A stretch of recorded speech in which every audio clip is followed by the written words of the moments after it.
Hello, and welcome to Creekside Conversations. It's time for Creekside Conversations with Yvonne and Vince, where every episode is a refreshing dip and engaging discussions. Thanks for joining us today. Our guest today is very special, and most of you probably know him or you've definitely eaten some of his delicious dishes. Lin Biar, the former owner now, I guess I can say, of Red Snapper Inn on Surfside Beach. Welcome, Lin. Thanks for being here with us. Well, thank you for having me, Yvonne and Vince. Appreciate it. You bet. Look forward to our discussion. You Thanks bet. for being here. Well, I wanted to invite you, Lin. I told you I wanted to invite you for this podcast before the news that Red Snapper Inn would not be reopening after Hurricane Beryl's damage, because I wanted somebody who could talk about owning a business and the rewards and the pitfalls of that, and the importance of eating local, shopping local, reading local, supporting our local businesses. Then came the sad news that you wouldn't be reopening Red Snapper after the last of many hurricanes to damage the building. Right. But then I decided I thought it was a good story that needed to be told even so. So thank you for joining us. I know it's not the best timing for you and not necessarily the best outcome from what you expected, but we're glad you're here. Well, good. Yeah. Good. Look forward to answering your questions. Yep. Thanks for being here, Lynn. Thank I you. know you got a really great story, and I'm interested to dive into all things business owner related. So thanks for being Sure. here. We really appreciate you. I'll do my best. You bet. So generations of people, I think Red Snapper Inn, we decided was open 37 years. Is that Mhm. correct? That's correct. Yep. So generations of people have known it as the place to get good seafood in Right. Brazoria County, and really reaching across that bridge to Galveston County. You've been a big draw. I'd like to know more about your origin story. Okay. Where did Red Snapper Inn come from, and how did it change over the years? Okay. Well, my father-in-law, Ivan Stathopoulos, had some restaurants in Houston called Perky's. They were 24-hour coffee shops. And the oil bust in 84, 85, plus the addition of McDonald's opening for breakfast, put a lot of the mom and pop breakfast places out of business. There's very few left. Mainly it's chain restaurants that are open for breakfast. And so he just happened to be driving down Blue Water Highway and saw a place for lease and went in and talked to the gentleman. And he, I won't go through the whole story, but when he found out it was only $250 a month for a 10-year lease, he said he couldn't get his wallet open fast enough. He actually didn't have that much money because he had lost the restaurant, was actually waiting tables at 55 years of age, and Wow. moved in across from Kitty's. And so he started it. It was just seasonal. The first year, I believe, he was just open during the summer. Okay. And I was running a Monterey's Tex-Mex off Kirby in Houston at the time. So you just both happen to be in the food service industry. Right. I'm married to his daughter. That's my wife, Stacy. And so I worked there in Houston and would come down and help him on weekends because my wife loves the beach. And so we would come down and help them. And, you know, we kind of went our separate ways. I got moved. I opened a restaurant between Brenham and Chapel Hill called Blue Bonnet Hills Inn. And that ended up going away because they misrepresented the property. But I found an out on that. So I got moved to Bartlesville, Oklahoma.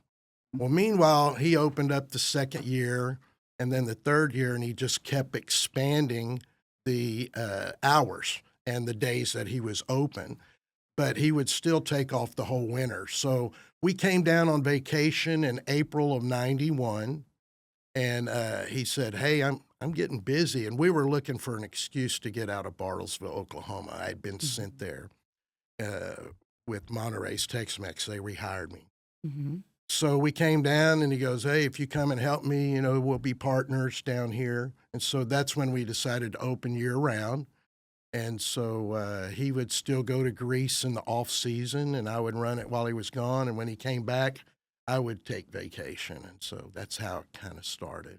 You from there. mentioned that he would go back to Greece. I know there was a lot of Greek influences in Red Snapper Inn, the snapper a la grecque, my favorite. Yes. Tell me how you developed your dishes over the years.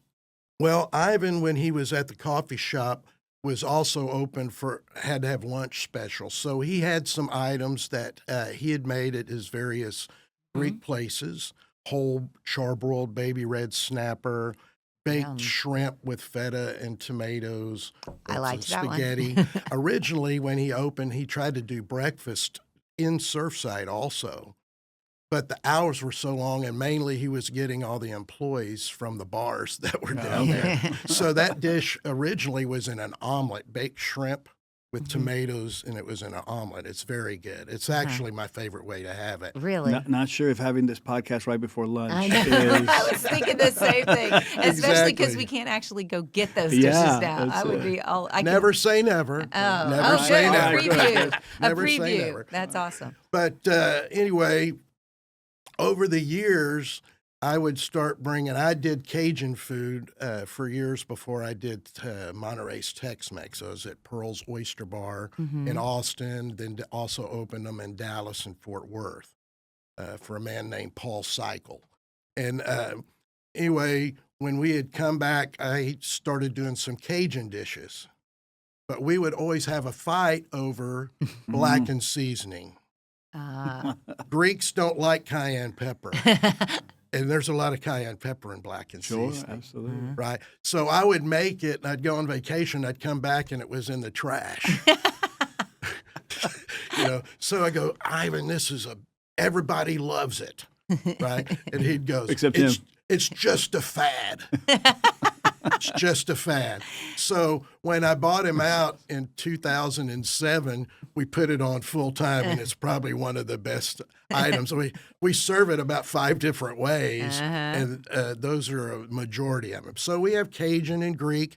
The people that like the Greek food, they want the Greek food. It's less spicy, more floral, got a lot of vegetables in it. And then the blackened stuff, more butters, oils, and I will say that I haven't had anything in there that isn't absolutely amazing. So thank you so much. One of the things to Yvonne's point, when I first moved to town, almost 3 years now, I do a lot of fishing. I go out there, I'm like, where's some good seafood? And that was the place to go. So I had a question more on beyond the amazing food was just operationally. One of the things that's important to me as a customer when I go to a place is, obviously is the place well kept, and which all of those were always no issues at the location. But one of the things that stood out for me the first time I went was the service. It was really good service.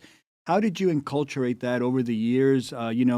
Being in that kind of industry, workers come and go. I never had a bad service beyond the food being phenomenal. But wait staff was always ready to recommend new dishes.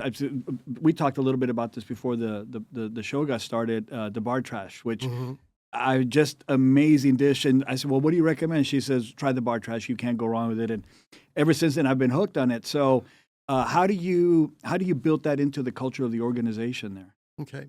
Well, I was very fortunate that I've worked in mom and pop places, but also worked with corporate.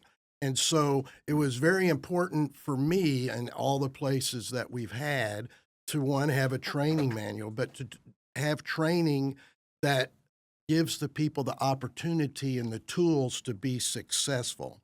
If you don't know your food and you're not passionate about it, then you can't sell it, right? Yeah. If you don't believe in it. Some of the wait staff don't even like seafood, but they've tasted, they've heard from people, so they're able to describe it, be able to sell it. So our training usually is 10 to 14 days.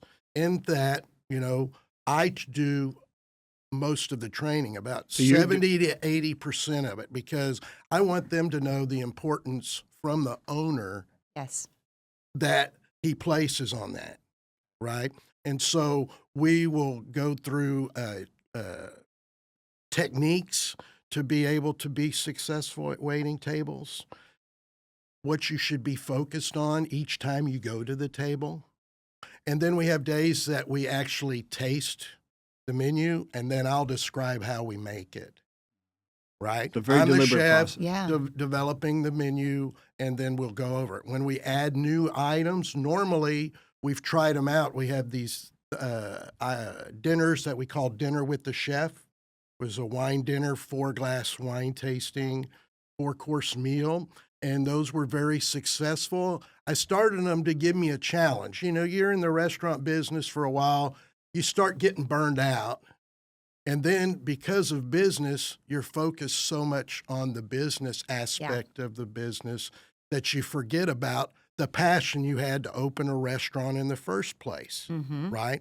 And so being able to figure out how I can feed 60 people and get the plates out, cooking them to order 4 courses and get it out in a timely manner kind of gives you the experience to be able to put it on your menu, knowing that you can execute it so that you don't have mistakes. And so a lot of the menu items that we've added over the years came from those dinners. So one of them is the bar trash. So that was the inception, because I love that dish, amongst everything else that's there, but you know, but I wouldn't have known if it wasn't for that great service. And she, the lady, the waitress, she goes, "You got to try it. It's phenomenal." And I remember her telling me, "You won't be disappointed." And ever since, It's important also because your wait staff handle 90% of all guest contact with our guests. Right. And one of the things is you're only as successful as your employees make you.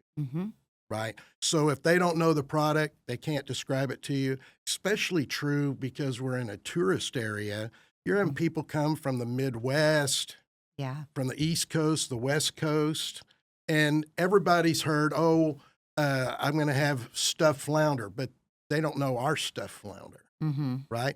Oh, I know about snapper pontchartrain or snapper Charlie Brown, to name a few. But ours is completely different than, say, Papados. So you have to be able to describe it so people don't order the wrong thing. Sure. That costs you money if you have to replace it. That's absolutely. right. Yeah. Well, that deliberate training on the front end just pays. I think that's an area where so many businesses try to cut corners. And so speaking to that is really important because that pays dividends in the long run. And that's true. That's universally true of any of our businesses, right? I mean, it's just really the smart thing to do is to invest in that training before. It's really helped me also with turnover. I don't have that much turnover. It's more of a seasonal turnover. And so we try to keep everyone employed all year round, even though it's a seasonal business. But most of them, even the ones that have left, a lot of them have come back and they're very loyal. So very nice blessing to have, especially in this industry. Definitely. So, you know, you place was open for almost 40 years, 37 years. You have this reputation for great service, great location, amazing food. What's the legacy of the Red Snapper beyond, you know, those things? You obviously poured your heart and soul into the business. What do you want people to know about what the legacy is of a place like that? That is word of mouth. That's the place you got to go. What are your thoughts on that? Well, I'm extremely proud that we've been able to remain consistent in that whole amount of time. A lot of that has to do with training, but it's also our employees. It's also our purveyors. You know, we've been fresh sourced during this whole time. When I first came down with Ivan, he was actually on the docks in Freeport buying seafood from the boats when you could do that, right? In fact, he got run off the docks sometimes by some of the people there. So, you know, it's very important to me that we've been able to stay locally and fresh sourced. Some of the people that we used to have our own boat until the government decided that you have to sell to a middleman. And then we had to sell from the middleman back to ourselves. And then we found out we got taxed 3 or 4 times more. Because you have to show profits on all these things. And so, but since we had bought that wholesale fish license, we could buy from anyone. So once we sold the boat, some of those guys went to Katie's Seafood in Galveston. Some went to Captain Mark's in Freeport. When Texas Seafood closed, Stewart Farmer came to work for us, which kind of gave us an in on other people. So we've had our oysters from Arnold's, which is now Buddy's Seafood. Then you have Jason Robert with Poor Boys in Angleton. He used to work for Stewart. So all these relationships are interconnected, and we've all been able to keep each other employed. That's going to be the hardest thing for me, is them losing some of that business. But they've been there to help me. All the storms, we could move stuff in people's freezers to at least save stuff, right? They've helped me out in moving things like that. So I think just being a good partner in the community is the lasting legacy. Absolutely. That we've been a part of so many people's lives. And you were talking about generationally. My daughter-in-law, who's married to my middle boy, Andrew, her mother worked for me, her grandmother worked for me, and two of her sisters worked for me. Wow.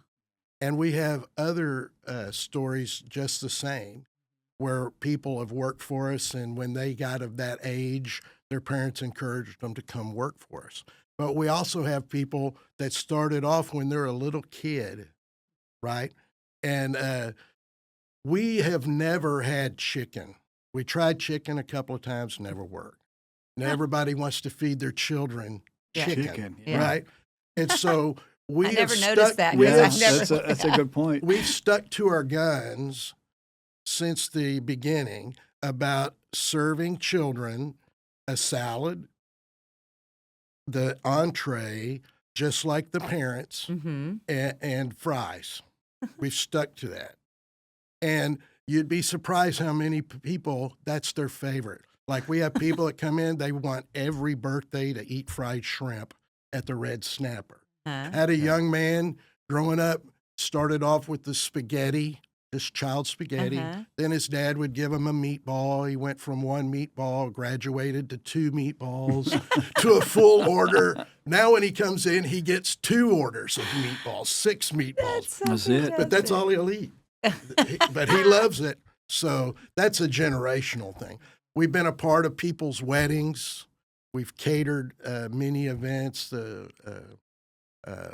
rehearsal dinners. We've had a good time on those. So it's been great to be a part of generations down there. Be a part of the community. Absolutely a community partner, and a strong one over the years. And I've known you now 27, 28 years since I've been at the Facts, and you've always been a stand-up guy and somebody who people say great things about. Thank you so much. You mentioned briefly there government interference in, purveying your seafood, and how you had to change tax in that. That's one of those things that your customers will never see and never know about. What are some other things like that are challenges in running a restaurant, particularly a restaurant, that really other people wouldn't see necessarily, that have really been struggles for you over the years? Well, 15 to 20 years ago, the average restaurant would make a net profit of 15 to 20%. That's down to 2 to 6% today. Wow. In 20 years. And there's a myriad of reasons for it. But part of it is the cost of goods sold, right? But then you also have taxes, insurance, payroll has gone up. One of the things during the pandemic is, we got to stay open, but everybody was searching for employees, so the rate of pay for restaurant workers went up. Well, it doesn't go down. Once you start paying them, that's where it's going to stay. And so that increases your FICA that you have to pay and match. And so, all these little things start eating away from that net profit. So you take into account, say, a seafood restaurant, which has a higher cost of goods sold. Average food cost is 28 to 35%, but that's inched up more to 30, 37% for some restaurants. Full service restaurants and seafood restaurants are going to be on that higher end, which means you're going to be on the lower end of net profits. Sure. So if you lease, which I have a lease, and we'll discuss that in a little bit about that. But if your lease goes up, your taxes, and we've all had to deal with this, especially in the Gulf Coast area over the last 3 years, taxes have gone up and insurance has gone up. Flood, Texas windstorm. And so you can see how much that would eat into your profits, especially most restaurants are on triple net. So not only are you paying your taxes, you're paying the taxes for the landlord. So you're paying double on that. And so it really eats into your profits. That's why so many places, we can see the evolution, especially in this area more clearly, because it was already happening in Houston, but so many places have become bars that sell food. And the emphasis is on the alcohol because it's so much more profitable, and they pay less attention to the food. That's why there's not that many great places. When you find a place that does both, we do That's it. a good point. We talked about doing it before. It just never would work out with the landlord. Lin, let me ask a question about the things that have changed. So we talked about some of these things that have an aggregate effect over the course of a business being in operation, especially a restaurant, because they're hard to. Any small business is difficult. A restaurant is that much harder. Yeah. What have you seen in the changes in labor? We hear that a lot from our business partners, our industry partners, community. Labor in terms of wanting to do things like, being a waiter or a waitress, wait staff, the customer service end. What have you seen evolve over the years that have created some of the challenges, if any? Because I said service at your place was always really good, but what about keeping that level of staffing? Was that ever a challenge? It was definitely a challenge when we first started.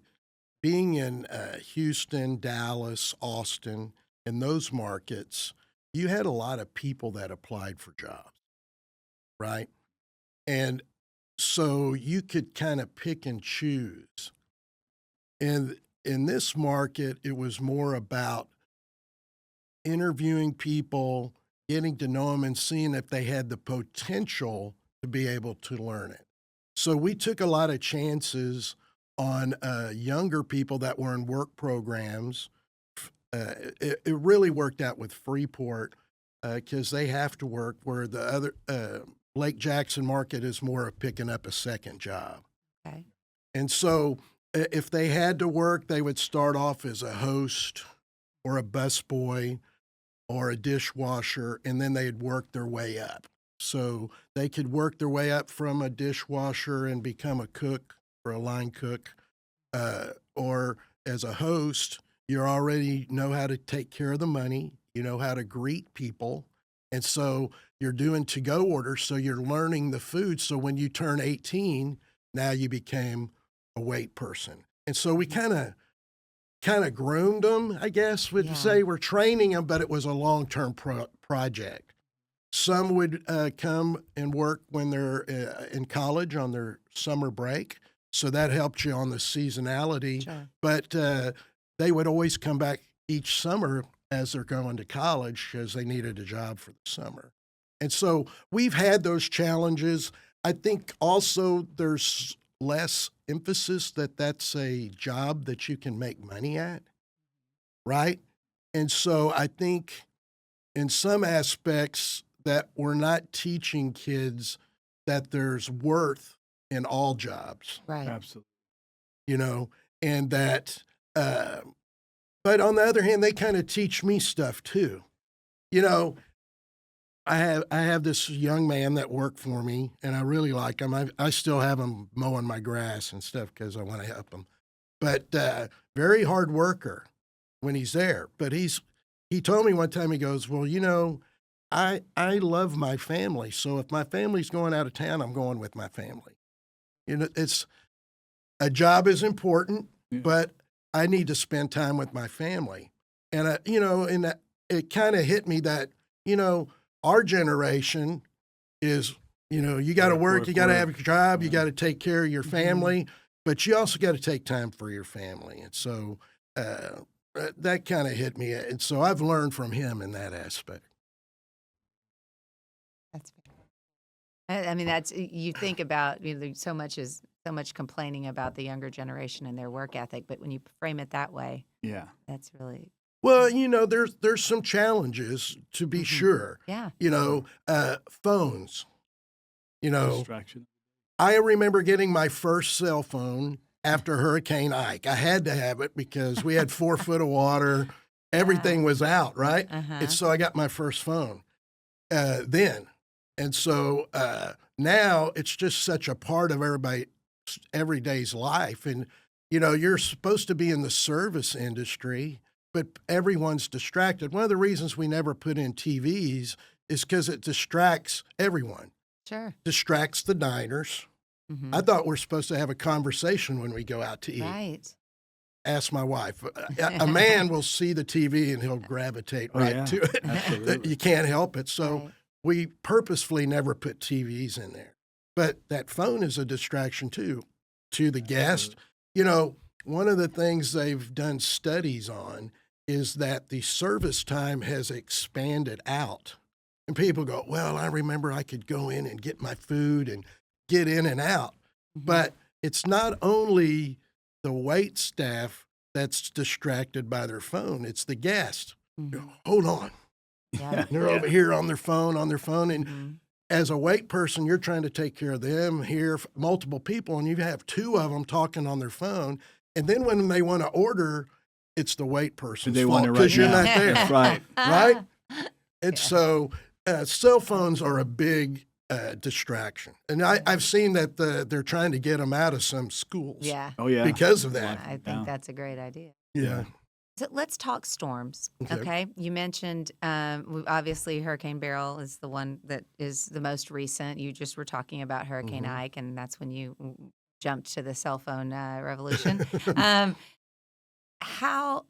When I did some research in our archives looking for, just searched your name and Red Snapper in, a lot of the stories we had written were storm damage, Red Snapper and Kitty's Purple Cow closed due to storm damage. They're coming back, and the reopening plans and all of this stuff.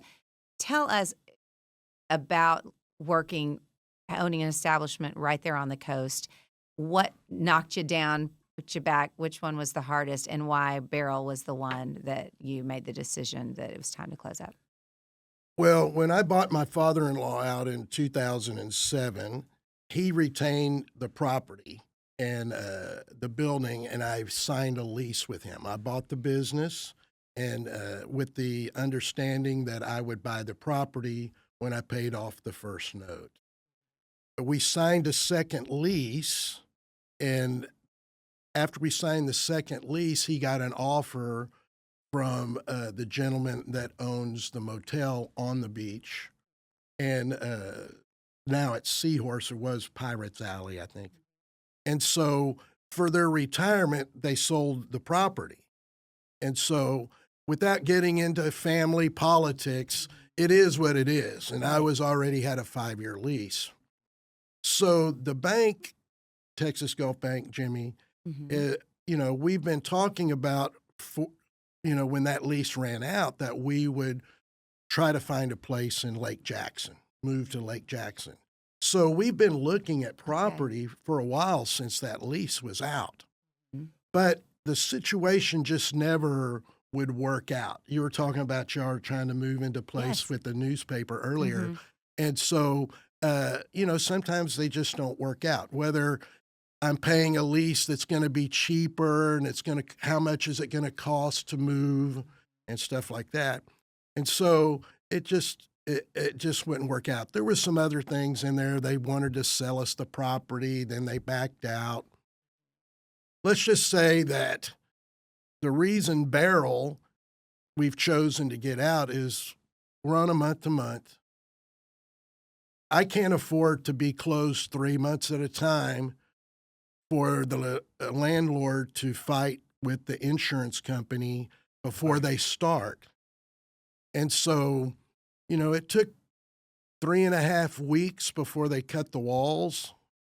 Oh, gosh. So to give you the difference, we had Francis was our first flood. We had Faye, Gale, and then Hurricane Ike. Ike was a year after I bought the business from Ivan. That was 2 foot of water. I was closed for only 2 months. To put that in perspective, 4 foot of water. Now we're closed 3 months on 6 inches, 8 inches.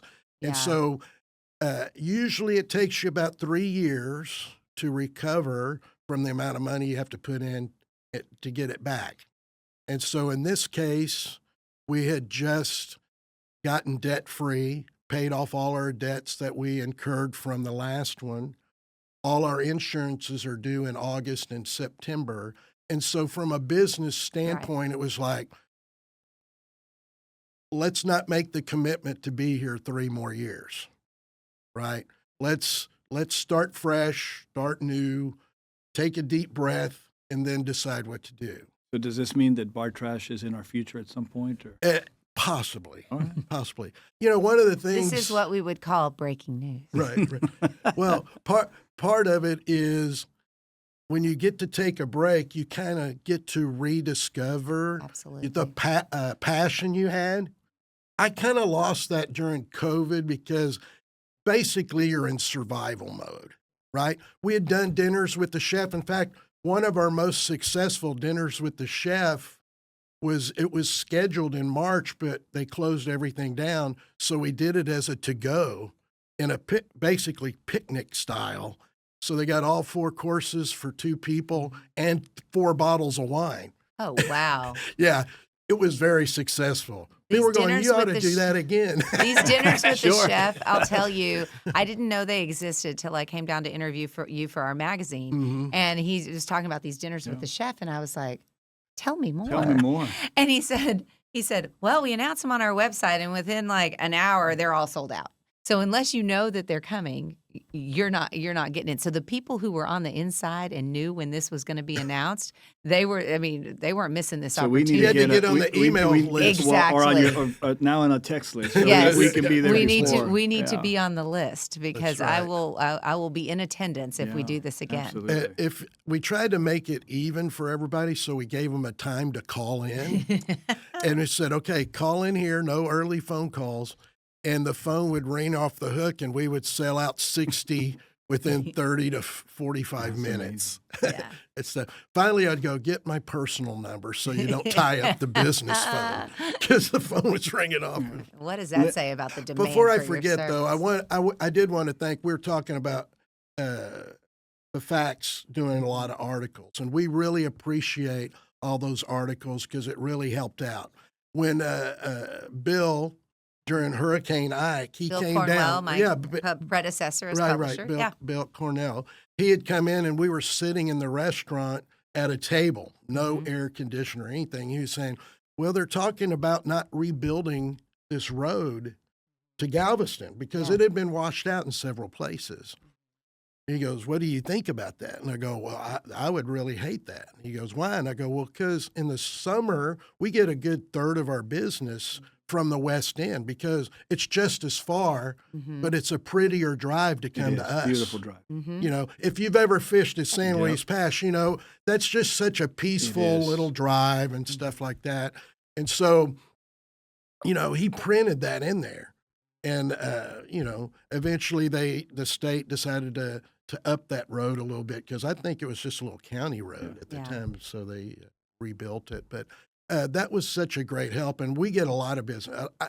I've had offers to open in Galveston since this happened, several. I'm not surprised. But I don't know if I want to get back into the seasonality.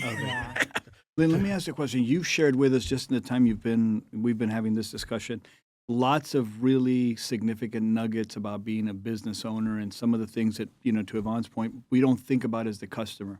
Mm-hmm. What would you share with our viewing audience, someone who's thinking about starting a small business or getting into the restaurant business? What are some of the things that you think someone who's just starting out really needs to know? If you could go back and tell your younger version of all the things that you know now, what would be the top 2 or 3 things that you say, hey, you have to be heads up on these items if you're thinking of opening?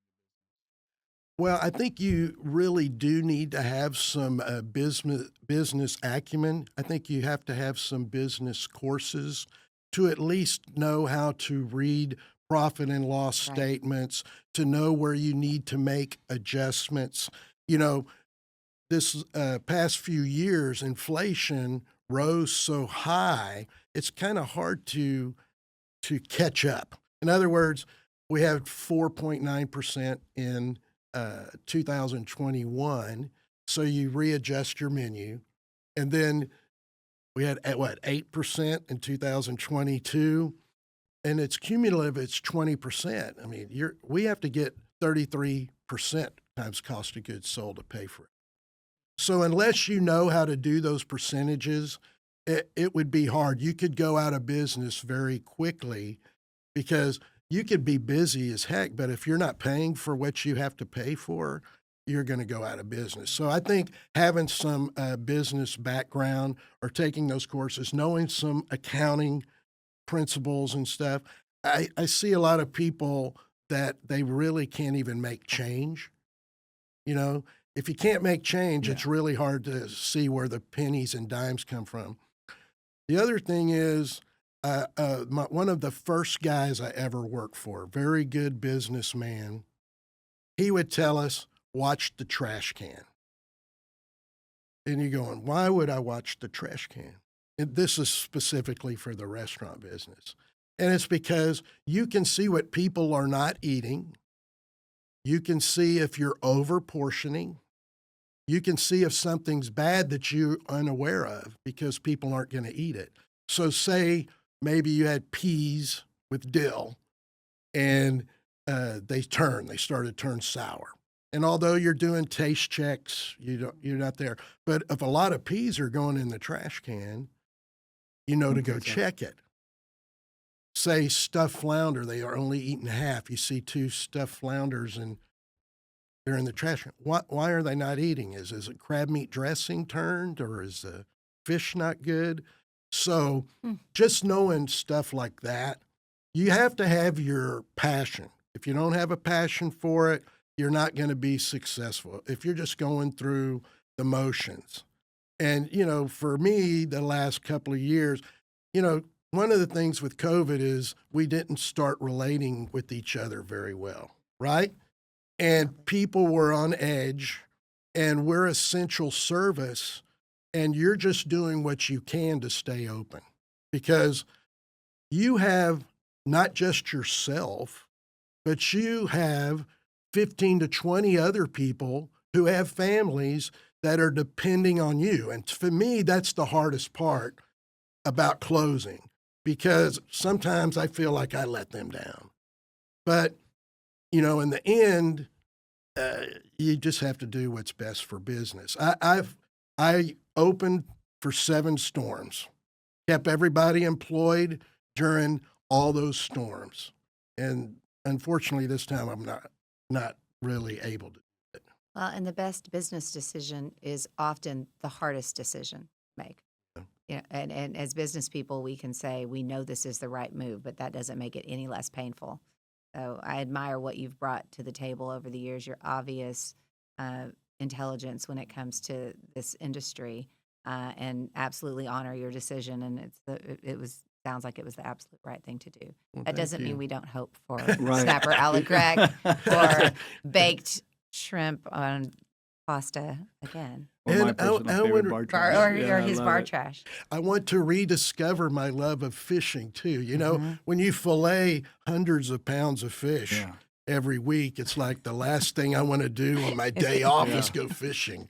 Well, I'll tell you what, Lynn, That makes sense. Right. I'm an avid fisherman. And, you know, fishing can be, if things go really bad, you're going to be clean, right? You know, but if things go really good on the water, you get dirty. And for me, getting back to that stop, you know, I never, even as, you know, as trashed out as I was, I never had any grief from any of the, you know, nobody ever said, hey, go in and wash up. And it was just always a great environment and great food. But, you know, hearing you talk, your passion comes through, not just your knowledge, but your passion for the industry.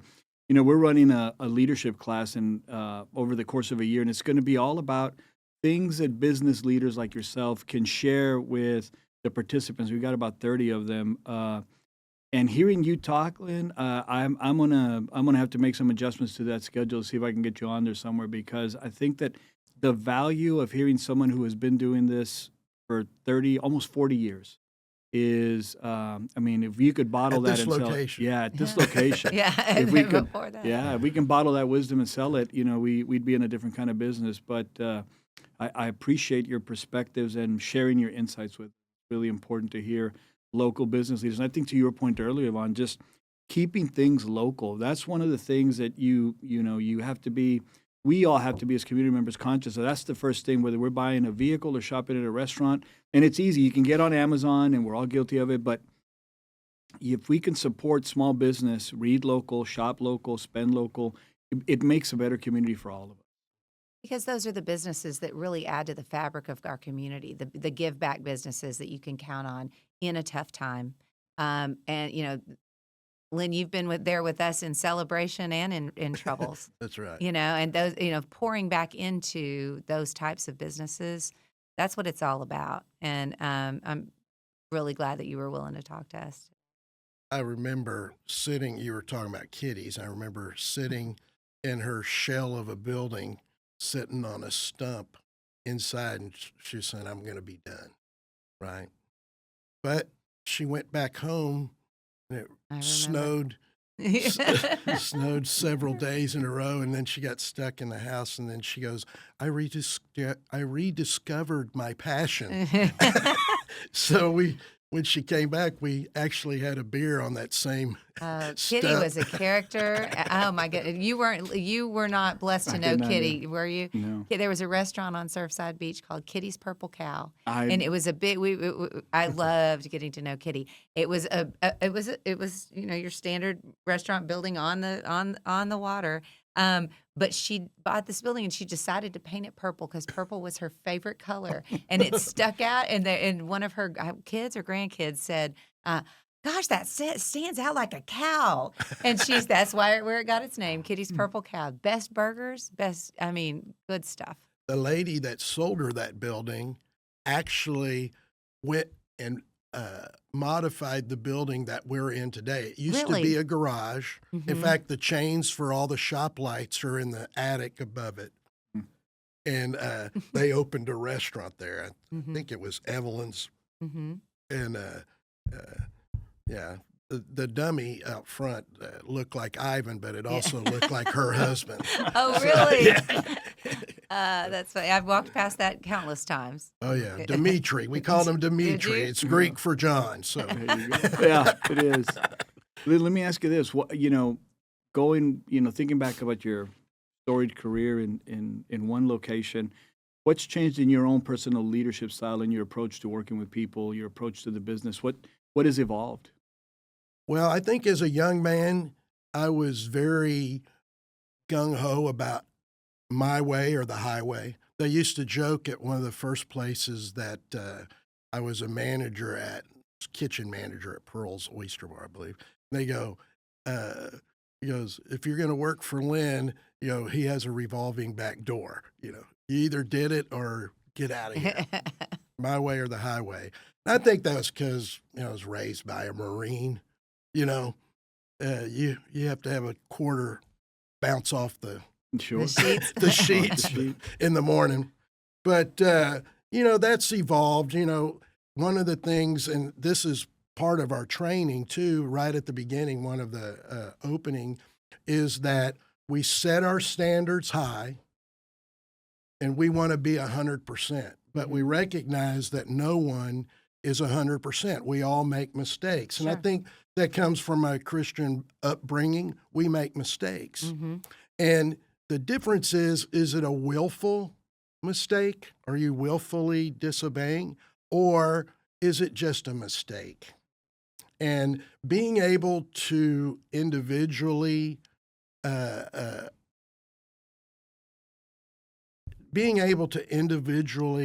take care of those situations, I think is where I've grown the most. Now some will say, well, this is our rules and they're written down. There are our rules, right? And there are no surprises. If for some reason I had to let somebody go, it was because they disobeyed the rules and we followed our handbook. However, there's situations, people are going through something in their life, and it causes them not to be able to get a tire for their car. We forget how many people have become in the last 10 years living paycheck to paycheck. Right. And I might have the luxury of knowing someone where I can go get a tire and pay when he sends me a bill. But not everyone has that luxury. And so, whether I can help them out if they tell me about it, or I can tell them where to go because I have that relationship, hey, if your car's broken, go here or go there. I think that's where I've really grown the most. The other thing is I don't get as angry as I used to. I don't know if that's I don't know if that's a system of getting older, getting older or wiser. I know one of the things Ivan had told me one time, because we had different ways of handling situations.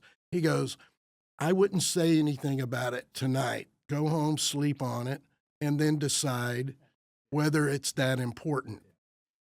I think that's a very important thing to learn. Yeah, you hit the nail on the head. My dad used to say that, as you get older, it's not that you care less, it's just that you realize what's more important gets a lot clearer. The other things, don't matter. It's the things that are most important to us, our family, our friends, the things that give us, purpose and value in life. So the rest of it, as we get older, becomes less important. Yeah. You also learned that if it's your way or the highway, you'll be doing a lot of things yourself. Yeah. Don't shoot your horse in the middle of the stream. That's a Bill Cornwellism from when he was published. In the middle of the stream. I learned a lot of that. Don't insult alligators till after you cross the river. Right. That's it. Some gator knowledge there. A little gator trivia. Well, great. Funny. But what about, Lynn, just on shifting gears to technology? What's changed in the world of DoorDash and Instacart and Uber Eats, and how did that impact your business, if at all? Well, for us, we try not to take advantage of that too much, because what I found was that since we were so far off the beaten path, most of these things were being, their home base is in Lake Jackson or Clute. And so it doesn't pay them to drive to to Surfside and then go back. So they would wait for 2 or 3 orders.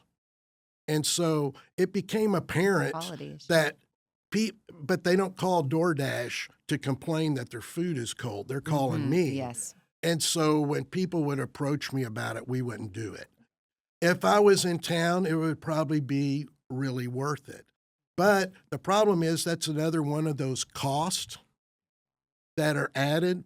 One of the reasons you see some foot traffic going down in restaurants is that you just can't afford it. If you think about how much a restaurant dish was just 3 years ago till now. Absolutely. It's pretty expensive. Oh, yeah. If I take my grandchildren out to go to, I'm not going to name a name, but if I take them out just for chicken sandwiches or something like that, by the time you get the drinks and fries and everything, it's exactly. Oh, yeah. And so people living paycheck to paycheck can't do that. No. And, that's just a reality. Now, some of the POS systems and everything, I wish we would have had the chance to go ahead and take advantage of that. But it seemed like every time we were getting ready to do that, we had a storm. And it's like, I'm not going to replace this equipment and then every 3 or 4 years, right? Mm-hmm. And so, plus just the salt air down there, it eats up everything. And so we had some website issues before, and it's just... You've never been much a slave to technology. No, I remember back not that long ago, you didn't take a credit card to Red Snapper Inn. You had to make sure you had cash, because there was, we knew you, so we could, but we could use a credit card, but you didn't usually. Right. Well, that's another issue with the cost, right? Because you're paying that 3.5% to 4.5% on the credit card. Most restaurants are eating that.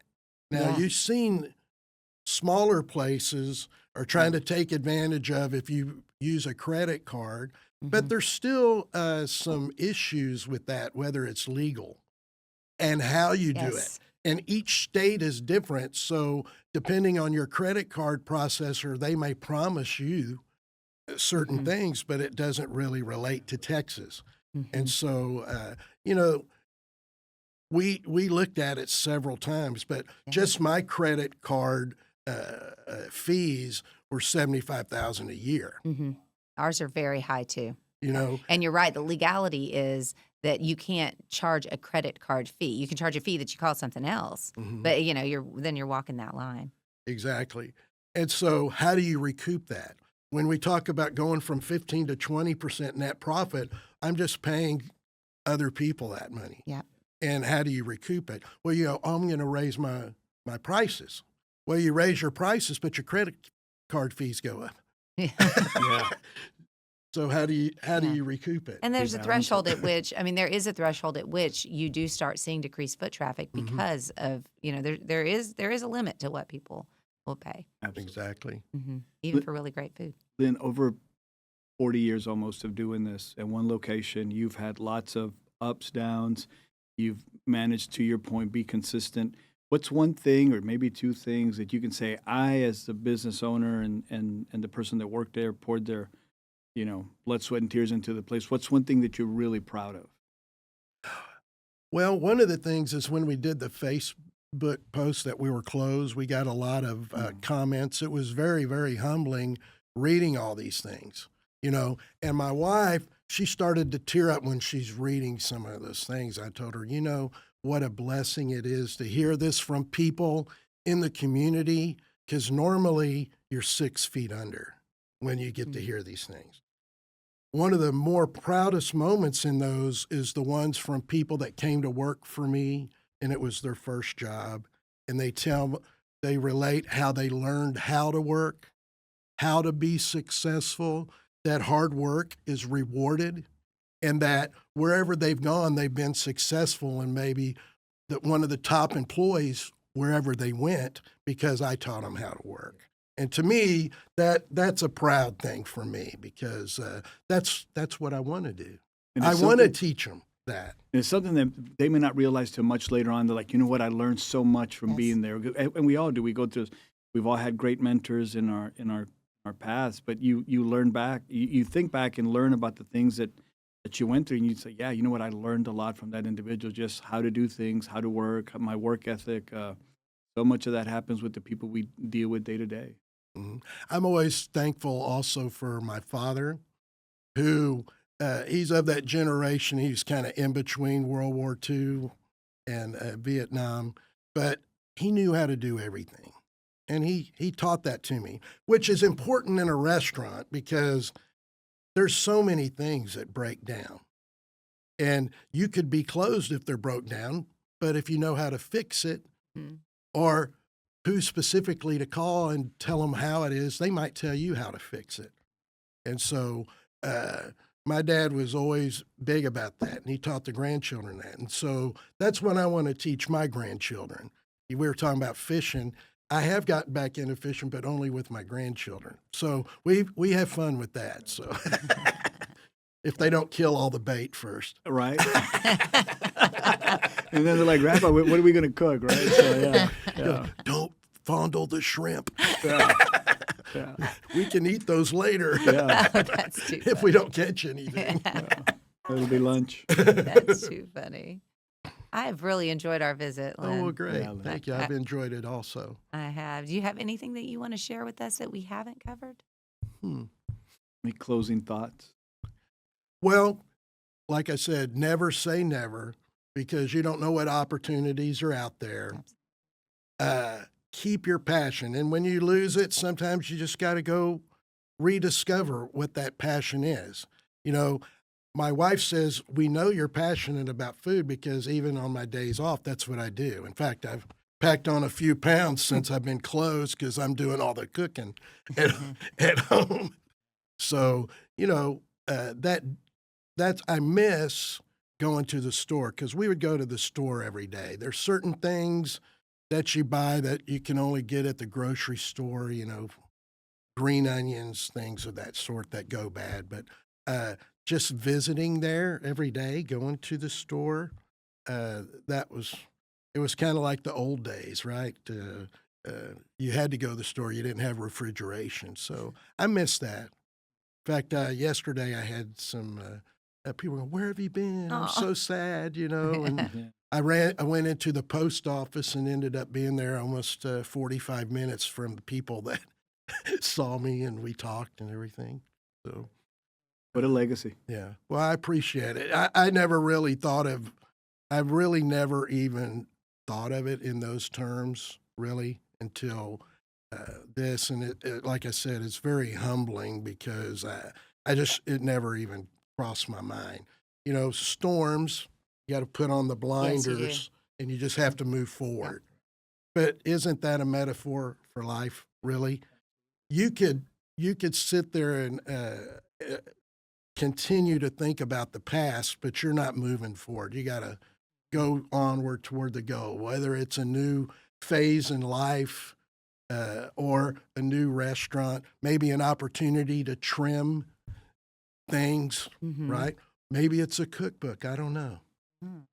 I love that idea. Yeah, I do too. The bookends, right? When we talk about, you're getting all of these comments and about, closing down after so many years, but that's one bookend. And then you also have the other end of the spectrum where, when you're new to town, you're like, hey, where's the place to get good seafood? They're like, there's only one place. You really want to go, you got to get Red Snapper Inn. So, and those are just, driven by the conversation, right? So those two bookends of, man, we're really sorry to see it go. And then this other end of the spectrum where, like, that's the place to get the best seafood.